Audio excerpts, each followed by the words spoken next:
শুভেচ্ছা জানাই এবং আমি শুরু করছি যে আজকে যে বিষয়টা আমরা এখানে আলোচনা করব সেটা আপনারা হয়তো এর আগে শুনেছেন, অল্প হলেও কিছু না কিছু শুনেছেন। এটা মূলত একটা বিষয় যে নিউট্রিশন আমরা যখন চিন্তা করি, যে পুষ্টি যখন চিন্তা করি, তখন আমরা চিন্তা করব যে একটি বেবি যখন মায়ের পেটে আসবে তার পূর্ব থেকেই মাকে প্রস্তুত করা, যে সে সেই মাটি কনসিভ করতে যাচ্ছেন এবং তাকে প্রস্তুত করা যে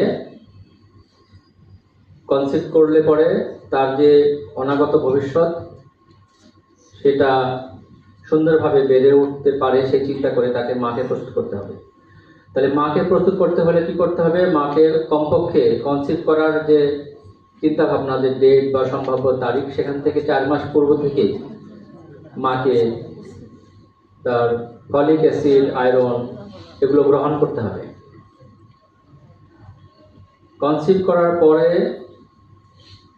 মায়ের জন্য যে খাবার, যে পুষ্টি দরকার, সেই পুষ্টিগুলো যথাযথভাবে মা যেন গ্রহণ করে সেই ব্যবস্থা করতে হবে।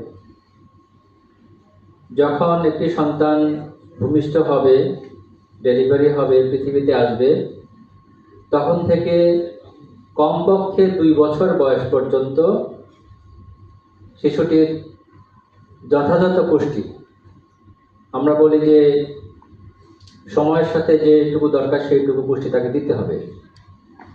এবং সেটা জন্মের পরপরই বুকে দুধ খাওয়ানো, 6 মাস থেকে বাড়তি খাবার দেওয়া ইত্যাদি, এই খাবারগুলো দেওয়ার মাধ্যমেই শিশু যখন তার দ্বিতীয়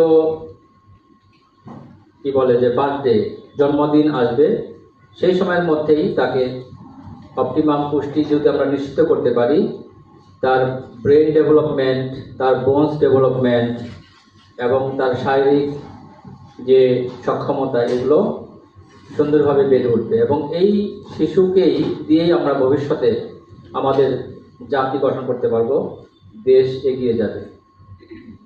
তো আমরা তারই ধারাবাহিকতায় আমাদের যে প্রতিষ্ঠান এটা আয়োজন করেছে এরকম একটা